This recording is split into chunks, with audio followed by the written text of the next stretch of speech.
Hello and welcome to the ZAFFIE show. We're happy to be here and hope that you join us. We have a very interesting show today, and I'm going to get right to the point. First, I would like to introduce these ladies. There's Holly Conda. My glasses so I can see. Holly Conda. Right. And she's a volunteer from Old Orchard Beach Friendly Connection. Is that right? Thank you. Yes, Community Friendly Connection. Okay. And Louise Reed, Right here. the town manager. Pat Brown, Here. you're a coordinator. Are you Old Orchard Beach too? Yes, we. Okay, Yes. Friendly Connection. Yes. Jean Saunders is from Saco. Age-friendly Saco. She's a coordinator of Age Friendly Saco. And Lynn Steed is communication chair. And I guess I've got everybody. Yes. I want to be sure.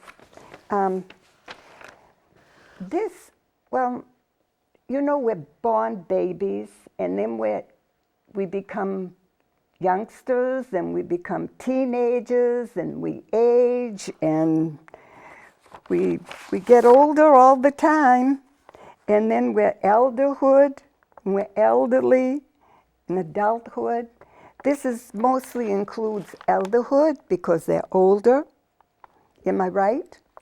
Yes. Okay. Well, we had indicated in Old Orchard that we'd like to make it inclusive, so we've done our programming from birth to death, Okay. and a lot of happiness in between. Good. Very good. Very good. Yeah. Yeah. So, Holly, real quick, how did you get interested in what you do? Well, I've worked in this arena for many years, and I was very pleased. I live in Old Orchard, and I was very pleased to find that we had an age-friendly community in Old Orchard Beach. And what age-friendly communities are is it's a global movement started by the World Health Organization. And it's for cities and communities that really want to improve the livability and the quality of life in their communities for older residents.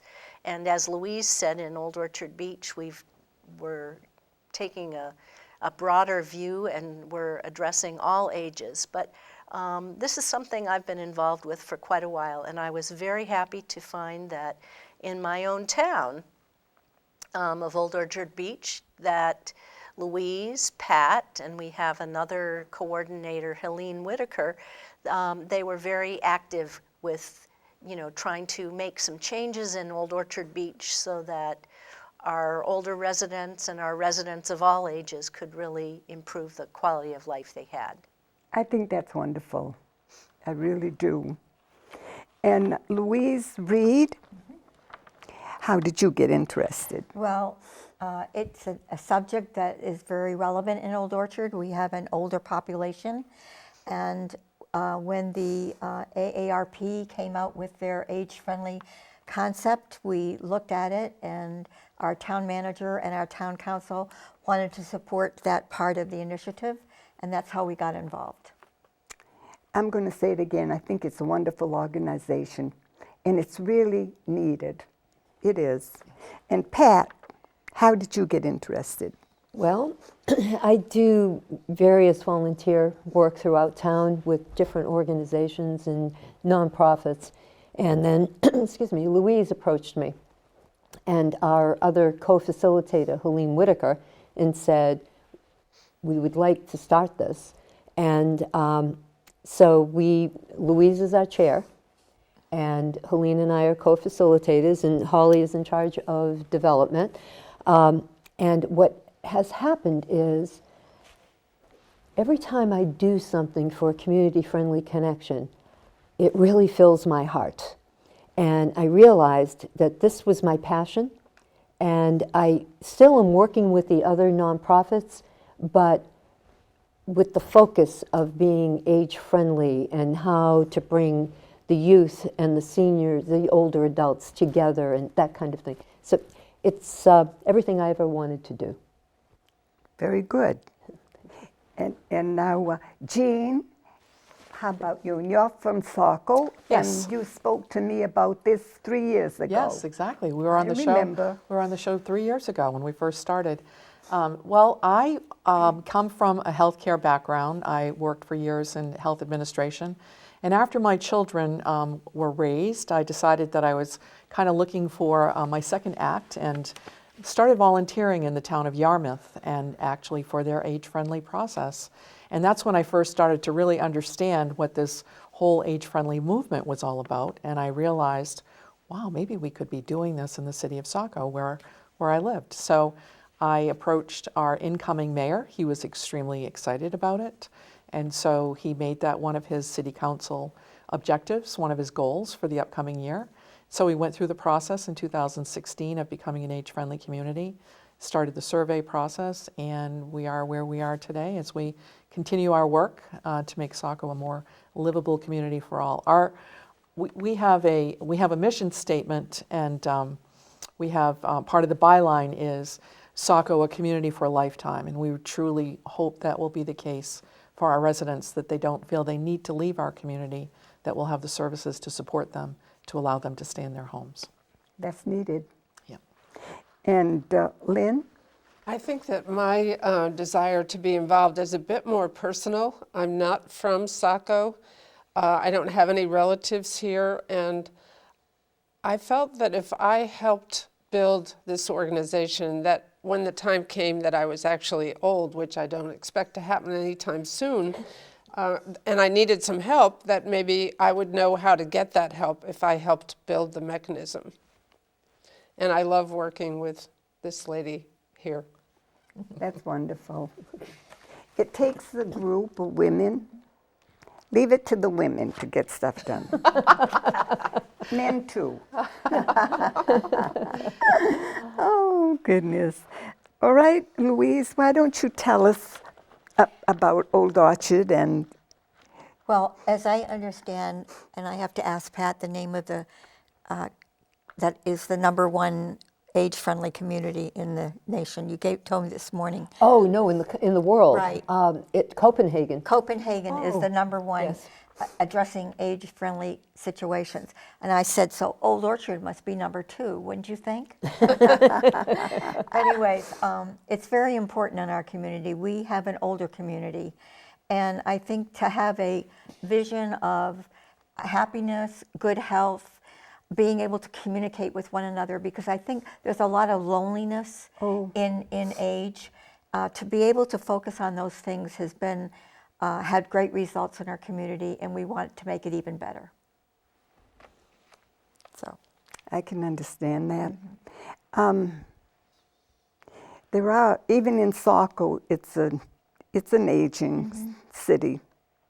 people seem to forget that when you get older, many of your friends have moved on or even passed away. Tell me. And don't realize how important it is to connect to your next door neighbor or the person down the hall who may be alone and doesn't have the ability to tell you that they feel lonely. So it's your responsibility to offer that hand of friendship to those people. And that's what we try to do. I can understand all that you're trying to do because I'm living right in the middle of it. And I've lost so many friends this year. And it's sad. Even at church, there's empty seats. And you have to make new friends. Everything you're saying is true, and it's really a great thing you're doing. It's a wonderful idea. I have a big family, so they come running when I need something. But thank goodness, pretty good so far. And but for someone that doesn't have a family, they really need help. Even just to change a light bulb. Or put the rubbish out. You know, they'll call me up and they'll say, "Mom, did you put your rubbish out?" "Yes, I did, don't worry." When I need you to put my rubbish out, I'll let you know. Gina, tell us about Saco. In Saco, we started our process by doing a community survey to understand what our residents over the age of 55 felt that they needed, and to help us define our plan, how we were going to move forward. And so based on the results of this community survey, we sent out over 1,000 surveys, and we received back almost 400. We held a community forum at Thornton Academy, and we had a discussion about, I remember that. yeah, one of the primary things that came up, primary issues, was communication. People don't know where to go to find information when they need information about aging resources, both for perhaps your aging parents, for yourself, children looking for resources. So we took that as our initial goal, is to try and get people more connected with community resources. We did that by creating a refrigerator magnet of important numbers. That's nice. And we also developed a resource directory. So right now we are very fortunate. We have a phenomenal relationship with the city of Saco. We are what we are today, in any successes that we have because of our relationship with the city of Saco, and more specifically the Department of Parks and Recreation. And so together we are able to do more. We have a physical presence in our community center. We have an office, and we have volunteers, thanks to Lynn, who does a phenomenal job getting all the volunteers scheduled. And so we see ourselves as understanding what resources are out there and helping to direct our residents to these resources. Our volunteers, when people call in, will give information out about how they can access these various resources. And it also allows us to realize what doesn't exist and what we need to sort of fill in the gap. And so that led us to our second process that we started, was a Handy Neighbor program, which is just this wonderful program that allows our volunteers to go into people's homes and do small maintenance things, such as changing a light bulb, putting in a smoke detector, installing a Knox box, installing grab bars, taking out air conditioners, moving lawn furniture. These are some examples. Because one of the things that we heard in this survey process was people feel uncomfortable about where to turn. And as we get older, we feel less confident that we don't, we know fraud and abuse is sometimes an issue, and we want to be careful that who we're letting into our house is a trusted vendor, a trusted contractor, someone that won't take advantage of the situation. So this is our way of helping people get these small tasks done. And we're also have a vetted contractor list. So we have a list of contractors that we can give the names out and say, we feel comfortable that these are people that you can trust, that we actually have a vetting process to be able to provide this information. So that's kind of where we started. First with the communications, then with the Handy Neighbor program, and I'm not going to talk the whole time because I probably could, but I'll give someone else a chance. We've counted on Jean's knowledge as well in Old Orchard. We kind of call her our mentor. Yes. I can understand why. Well, the nice thing is that they started in 2016 and we were in 2017. So we've been able to see the kinds of things that they've done, and some of it we are able to bring into our community, but we have other kinds of things too, which is nice. And that's the thing. Gina and I had said that, if you've seen one age-friendly community, you've seen one, right? Absolutely. It was her quote. Yeah. And they're all different, and it's based on primarily the results of those surveys.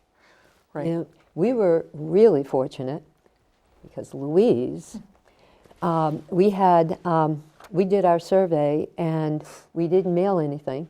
We brought them to senior housing. We had boxes around town, at the bank, at the library, at the Rite Aid. And we got 639 responses. Wonderful. But the most amazing thing was our assistant principal took the relevant questions from that survey that related to the high school kids, turned it into a Google survey, and they responded on their phones. So we had 110 responses from the kids. So it made it so that we were able to address all ages and know what they wanted.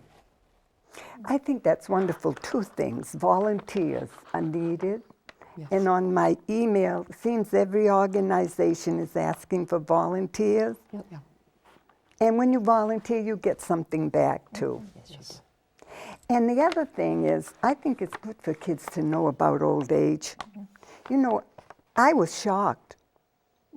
This year, I was shocked. I couldn't hear as well as I did last year. And I couldn't see quite as good. And I said, what's happening? Because we didn't have anyone to look to at old age. I was really shocked. I really was. And then all your friends passed. But I'm getting used to it now. But that's the truth. You're needed. One of the parts of our programming has been making memories, where we've interviewed older people. I think one of the ladies was close to 100. 95, she had her birthday that sorry. day. And Yep. we had her interviewed by a student. And it was interesting to see the connection between the older and the younger. And I think if we can develop that, I think it's very sad when there's a lack of communication from our children to our adults. There has to be a connection there. And we live in such a world that's filled with busyness and always being on the go that we sometimes forget how warm and fuzzy it is to have someone talk to you in a normal way and feel comfortable in relationship to you. That's true. And one thing about today, grandparents are helping to bring up the children. And I see with my son and my daughter and their grandchildren, there's a bonding. Yes. I mean, they'll run into their home and say, well, here, I'm home. What have you got to eat? They don't think a thing of it. I think that's great. One of the most special interviews that happened with that Making Memories was Jerome Plant was interviewed by his 3 grandchildren. And he said that it was, and Jerome is a little older, and he said that it was a period that he will not forget. And so it makes you know how nice it was. I think the whole intergenerational component, I mean, to be a livable community is a community that's, what's good for older people is good for younger people. What older people want, millennials want. I mean, you'll see that, everybody benefits when we're a livable community. So trying to continuously create those intergenerational type programs, I think are real important. Tomorrow morning at 9 o'clock, we'll be at the transfer station in Saco, filling up over 60 buckets of sand, treated sand, that will be then delivered by our Thornton Academy students. And what are you going to do with those? Our Thornton Academy students are going to get various routes. Lynn does a great job mapping it all out. And so we have people that signed up. It's called our Saco Sand Buckets for Seniors. And so we give 5-gallon buckets of sand to our older residents to hopefully help prevent a fall, on an icy walk. But it's so phenomenal to have our high school students as part of this process, because they knock on the door and they say, here's your bucket of sand, and to have that, That's good for have that them, and exchange. it's good for us. Absolutely. So I think that those types of programs where we can bring different generations together are so important. You mentioned Copenhagen. I wonder if those countries respect the elderly more than we do in America. That I don't know, but my gut says yes. Or at least the focus is in the right place. The sense I got about what I heard about Copenhagen was that it was just the people were happier and it's more livable, so that they really were focused on what the people needed rather than what the town needed. That made the difference. There are many more supports in the Nordic countries. I actually began my interest in age-friendly communities through the Nordic Welfare Center, which had a very large conference bringing together the Nordic countries in terms of how they address age-friendly. And a lot of their communities provide a lot more supports that are just helpful, and Copenhagen is one of them, that help people to remain in their homes, or they have alternative congregate living situations where older adults can live independently and with others together. I think we have a ways to go in this country in many of our communities, but we can take a lot of what they have done and incorporate those types of concepts here so that, you know, we can make it easier for people to stay in their homes and to be a part of the community. Someone said to me, I hadn't seen for a long time, a young person, "Are you still driving?" "What do you mean, am I still driving?" "'Cause I'm driving." Oof. But I'm a better driver now than I was younger, I'll say that. A little more tame. I know it. You say your age and they roll their eyes. Because ageism is an issue in our country. And it's up to us to try and change that, reframe that whole message about aging. Yeah. Aging doesn't need to mean, you know, what it's associated with now. We need to rethink, and we need to reframe how we say things and write things They to still make people. a human being. They still have a heart, and many of us think we're still young when we're not. But you're always young. You're always young in spirit. A number doesn't define a person. You know? Yes. Yes. So yes, for sure. That is one of the things that we need to do in age-friendly communities as well, is to demonstrate that everybody still has a purpose and a worth. And But the relationship, the bonding between the youngsters and the grandparents today, I think is beautiful. I see it in my family. Yeah. I think one of the challenges in a state like Maine, and you know, I was thinking when you were talking, Holly, about the Nordic countries, is how rural our state is. And so that makes it even more difficult, I think, for us in age-friendly communities to try and address programs like transportation, which are huge. And you talked before briefly about social isolation.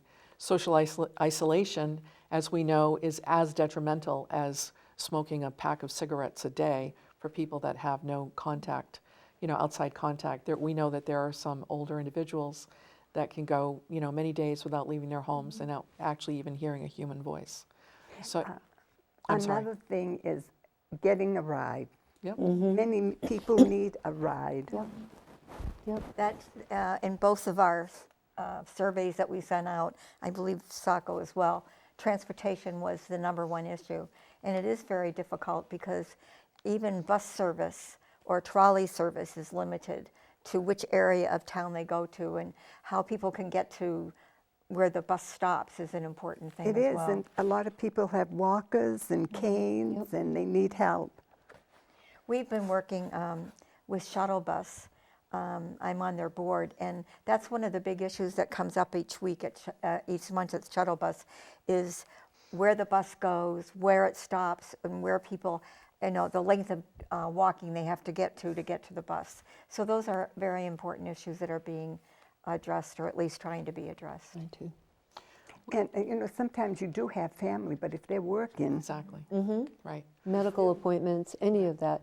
And some of the transportation that's available, they'll take you, but you have to be able to walk from your door to the vehicle, and that's part of the problem. I have a friend, she said I couldn't walk. Someone picked her up. She said I had to stop. I couldn't make it to where I was going. Yeah. One of the programs that we got started in Saco as a result of this transportation issue, we had a focus group and asked a lot of our residents, you know, what are some of the transportation issues, and what became very kind of something that we immediately saw that we hadn't anticipated relative to transportation, where people were actually hungry by the end of the month because they couldn't actually get to the grocery stores. And so we were kind of stunned by people saying, well, I take my walker and I walk to Shaw's, and it's, you know, half a mile there and a half a mile back, but I can only get 2 bags of groceries, 1 for each handle of my walker. And, you know, walking during the terrible winter months, and also in one particular area of Saco, feeling like they needed to buy, you know, their essentials, you know, their milk, their bread, whatever, you know, at a pharmacy, because that was the only place that they could actually walk to, and obviously they were paying a higher cost for those things. So that really gave us pause, because we were trying to solve the whole transportation problem, but then we thought, wow, we've got people that are food insecure, people that are going hungry at the end of the month. I mean, what can we do about this?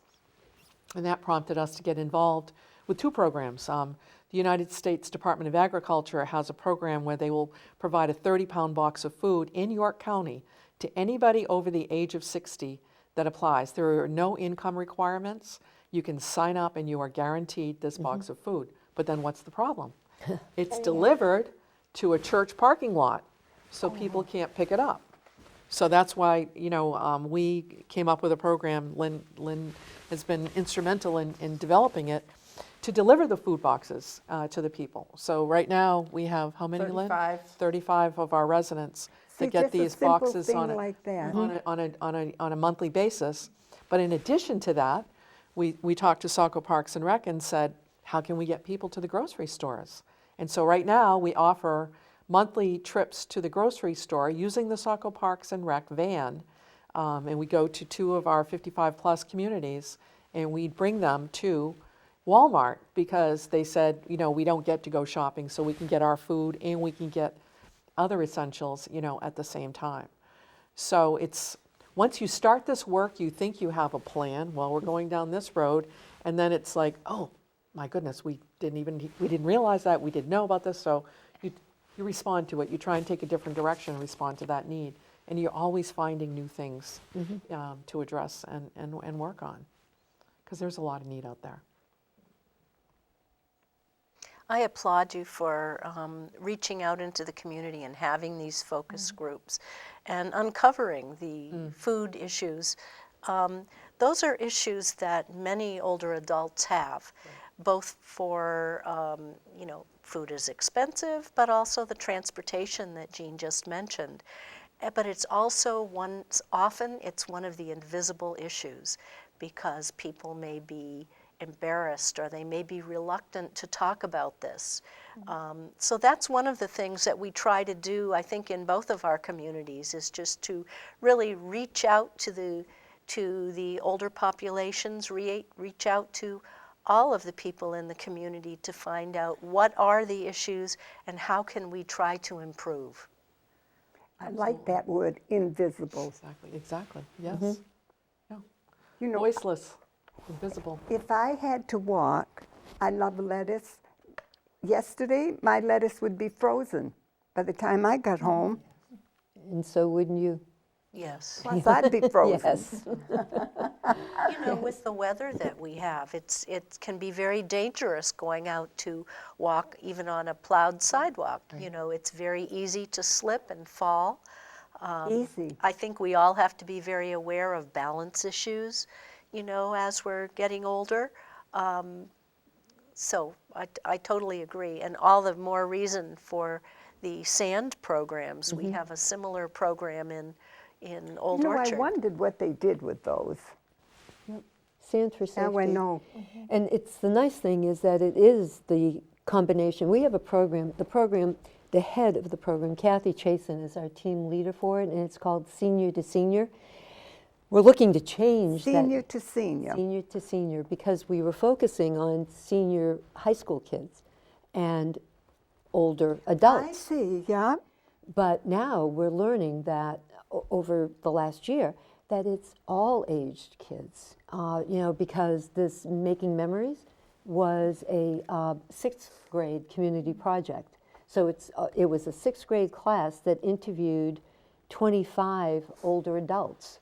And the kinds of things, they went and learned about, they went to our Harmon Museum, did their own research, did the museum and the street panels, and then came up with 40 questions that they felt would be, and talked to their grandparents. And then they made out 40 or so questions. We culled it down to 20. And they interacted. You had one student videotaping, one interviewing, and the third watching the interaction to be sure that the older adult was comfortable in the environment. It was just the comments, they just found the value in the seniors. And what ended up happening is what we dreamed. At the Laranja School, There is the 55 Plus Club, and many of them participated in the Making Memories. And the kids came out of the school, and they saw, and they said, "Oh, I know you." So the relationships have been beginning to build, and It's a bonding. yes, it's wonderful. Good. We also had an effort in one of our neighborhoods, the Atlantic Avenue, Washington Avenue area. Pat can probably explain it better than me, but it was a Sunday event. We had a great turnout of neighbors and friends, some who hadn't visited the neighborhood in many years. And we tried to bring out the fact that we wanted to change the community, that neighborhood, so that it would be more applicable to all ages. And one of the things we did was we painted a mural. We also had one of the neighborhood markets. He painted his stairs and did a few other things. Pat, what? Well, what ended up happening, it was what's called a pop-up demonstration. And so this concept came from Team Better Block, and then we dove in, and we painted. Imagine this, everybody goes to sleep at night. They have bland streets and everything else. They wake up, and they have crosswalks and sidewalks this color, and outlined in white. And then there was a vacant storefront, and that storefront we asked the neighborhood what they most wanted there, and they said a bakery. And so we created a pop-up bakery so they could get a sense of that. And then we had tables on the sidewalk. Oh, nice. And we had 244 people that came to that block celebration. It was by word of mouth in the neighborhood. We were outside painting these buildings and everything else, and people were walking through, and they were talking to each other. And so this is what's really exciting. Out of that, it used to be the heartbeat of Old Orchard Beach for the residents. That's where everybody would go, a meat market, a barber shop, a pharmacy, drugstore, everything. And it faded over time. Well, now it's getting re-energized. And those people are all talking to each other, and we're looking to make plans to continue the re-energizing. So we're going to do a making memory for Washington Ave, because we have a lot of people that live there that want to share their memories. And we just came up with this idea to extend it. So it's in the making, it's in the plan. We'll see how it goes. We'll come back and tell you. Good, you're welcome back. There's always something to talk about. Well, it's especially exciting to see in that area since we started that pop-up demonstration that Pat just described. Some of the other neighbors and some of the other businesses in the area, they're getting on board too. So all of a sudden we're seeing, gee, there's the convenience store has painted their steps and painted their area. The local VFW has done some upgrades to their area. We're going to have a new local cafe in the area. I mean, those are very exciting to see. We're really giving the neighborhood some new hope, and new hope for all ages. And that happened in 4 months. I just want to make that point. In 4 months, which is remarkable to have that kind of upgrading going on since June to now. It's wonderful. In 2000, and in about 80, my husband and I were part of Old Orchard Beach, and that used to be the center of town at that time. So to have it come back and be re-energized is really impressive, and I think being well accepted as well. We had businesses at Old Orchard that we ran during the summer. Okay. Yeah. On the main street? Yeah, on East Grand, West Grand. West Grand. Yep. Yeah. It's a nice area. It's all nice. It's all, I know everything's changed. I know. no change, but still, For the better, it's a tight community. They really are. You cannot take away the atmosphere down there. The beach, Yeah. that's there. And the people. The reason I moved to Old Orchard was when I I went there for a weekend, and I was in the grocery store in Hannaford, and I saw two people that I felt like they just met by chance, and they were talking and chatting. They knew each other. I said, you know, you never see that happen anywhere else. You know, at least I hadn't. And this is a warm community. I want to be here. Yeah. I can remember when the Canadians used to come on the buses. They still do. They do Yes. certain depend weeks, on certain the- weeks. Yes. Yep. But we depend, and the one thing about those coming from Montreal and that is that they come rain or shine. Every year they come. I'm so happy to see them come. Sometimes people will say, oh, well, it's going to rain this weekend, we're not going to go. But you always see those wonderful French Canadians coming, and we love them. But you know, as much as we love the summer tourists, one of the things that we're making a very concerted effort to do at Community Friendly Connections is we're really focusing on Old Orchard Beach as a year-round, you know, the year-round residents. You know, the tourists are here for a couple of months and then they're gone. Well, Old Orchard Beach does not sleep during the rest of those months. There are many of us who continue to live in the community, and we're really trying to, you know, really enhance the quality of life for the rest of us. So, I can understand that. sure. Yeah. Yeah. I think one of the things to follow up on what Holly was saying is that we continuously, I think in these age-friendly communities, try and address the 8 modalities of livability. So Pat was talking about that relative to the pop-up and how Team Better Block, you know, was able to create these incredible crosswalks and, you know, these exciting streets and street fronts. So I think that, you know, transportation, we talked about food insecurity, and we also are involved in things to try and help keep our older residents warmer in their homes. And this has involved Old Orchard Beach and Biddeford, the 3 communities working together with Habitat for Humanity. And I guess that's the point that I wanted to make is we don't need to do everything ourselves as an age-friendly community, but we need to find our partners.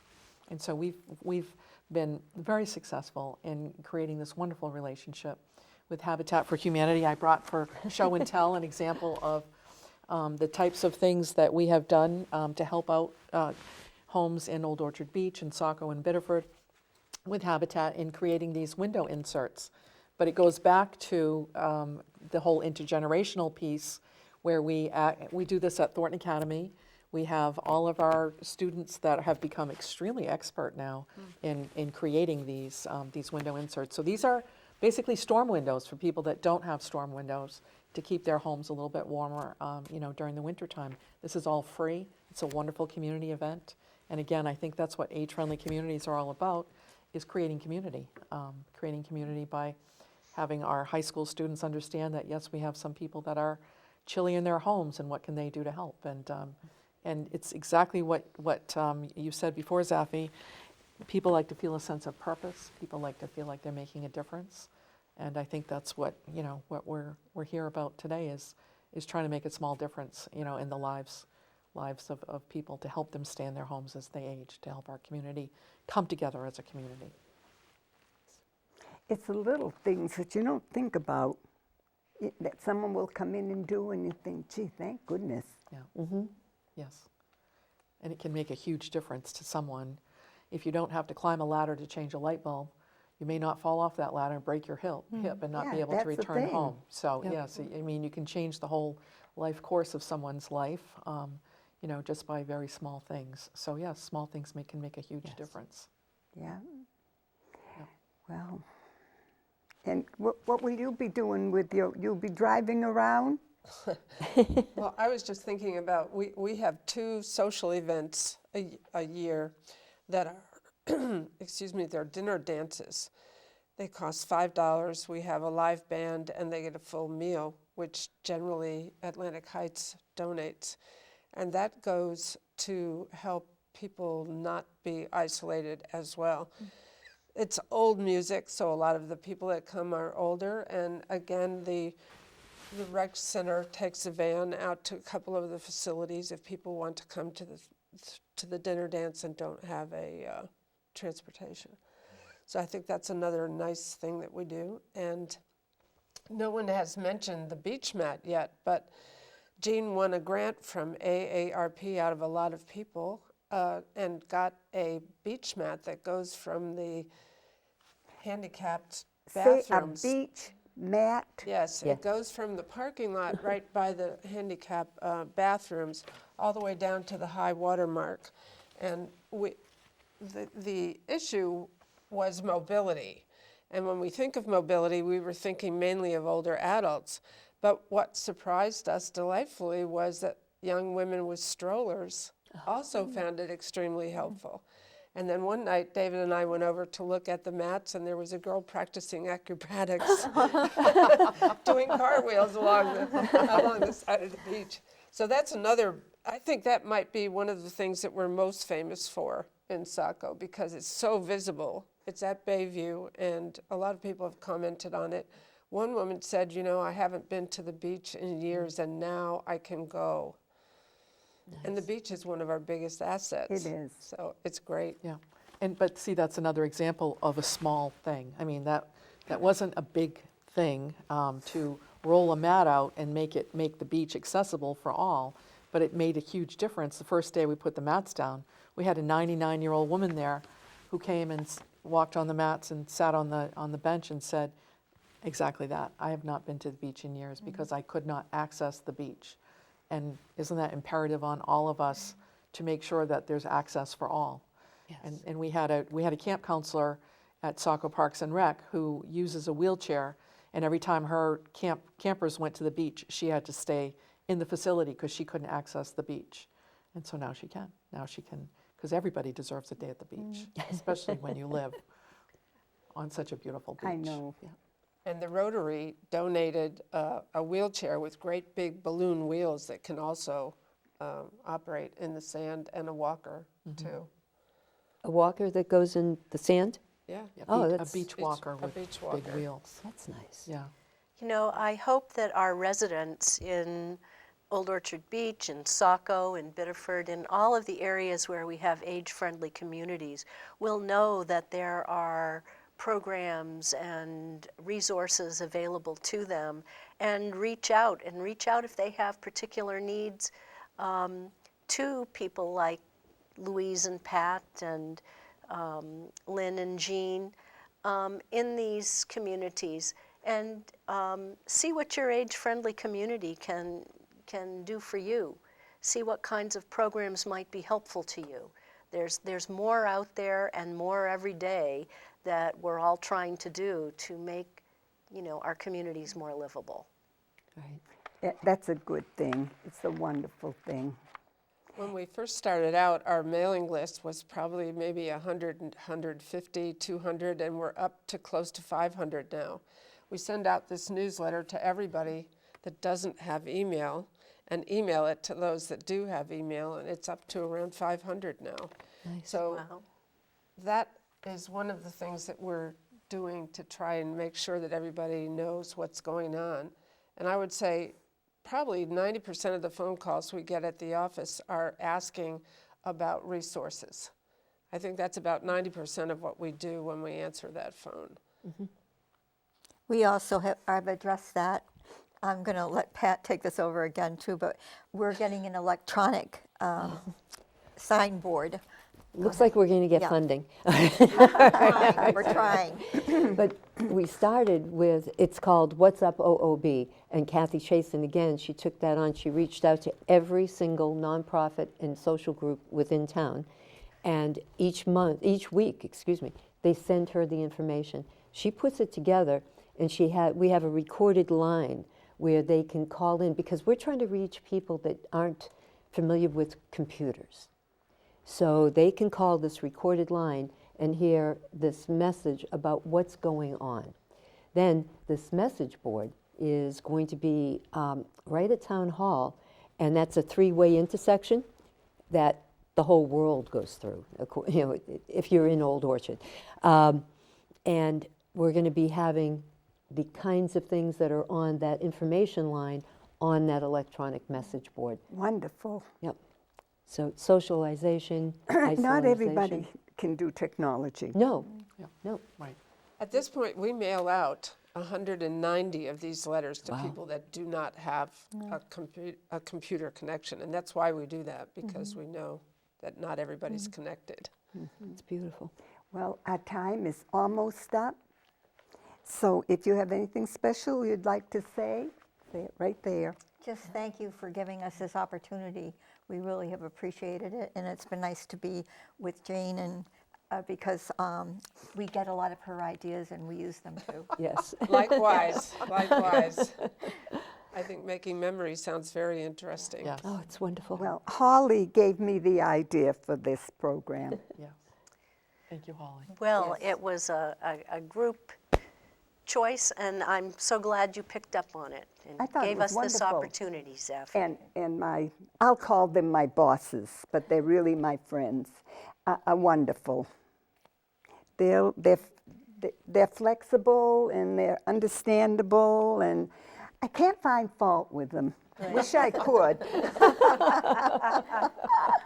Oh, thank you, guys. Yeah, and Pat too. Yeah, it's nice what they do. It's wonderful. And you know, it's nice what you ladies do too, and you're lucky you can do it. We are, aren't we? You are. Yes. Yeah. Very We're blessed. lucky. We're lucky to have the support of our communities. Yes. Because that's how we can And make have things the happen. energy and have the health and have, the foresight. I mean, I'm not bragging about You're all us. focused. Amazing volunteers. Amazing We volunteers wouldn't be able to do any of this without our volunteers. and We are community partners. so grateful for. Yes, we're blessed. Well, I thank you for coming, and it's been a pleasure. Thank you. And I've got all your names straight. Yes, you did. Yes, you did. And I wish you good luck. Thank you. Thank you. Zaffie. And keep in touch with us. Please keep sending me emails. We will. I have a little hard time with technology, but I'm getting better. Okay. I'm not afraid of it anymore. Good. I used to be scared to death, but I'm okay now. Plus, I have a daughter that will run up anytime. That's the thing, knowing when to ask for help and just let it happen. You know what? Sometimes when you need help, and that's all there is to it. Or you do without. Make up your mind. Okay. I'm not afraid to ask for help. And if anybody asks me if I can help, I'll do it. If I can't, maybe I'll find somebody who can. Call Yeah. age friendly. Right in Saco. You have our number. Well, I thank you again. You're going to be late. I'm sorry. No problem. Okay. Thank you again. Thank you, Zaffie. And Thank you, please Zaffie. keep in touch, We will. because more things are going to keep coming up. Oh, yes, I know. for sure. Well, folks, thank you for listening. And I thank everybody at the studio for being flexible and helpful. And as I always say every week, and I'm going to keep right on saying it, don't fall. And I'm trying not to. Thank you for listening. Love, ZAFFIE.